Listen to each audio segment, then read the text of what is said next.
পেট্রার স্থাপত্যে প্রতিফলিত হয়। তারা তাদের সমাধি কাঠামোতে বিশেষ গুরুত্ব দিত। পেট্রায় শত শত সমাধি কাঠামো রয়েছে, যেগুলো পাহাড়ের পাথরে খোদাই করা। এই সমাধিগুলোর নকশা ও সৌন্দর্য নাবাতিয়ানদের শিল্পকলার একটি উজ্জ্বল উদাহরণ।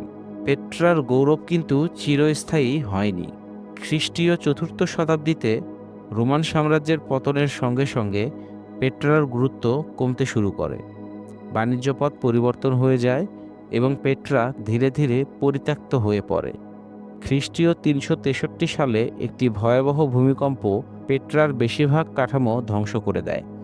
এরপর শহরটি প্রায় হারিয়ে যায় এবং স্থানীয় বেদুইন ছাড়া কেউ এর অস্তিত্ব সম্পর্কে জানত না। ১৮১২ সালে সুইস ভ্রমণকারী জোহান লুডভিগ বুরখার্ট পেট্রাকে পুনরায় আবিষ্কার করেন। তিনি একজন বেদুইনের সাহায্যে পেট্রায় প্রবেশ করেন এবং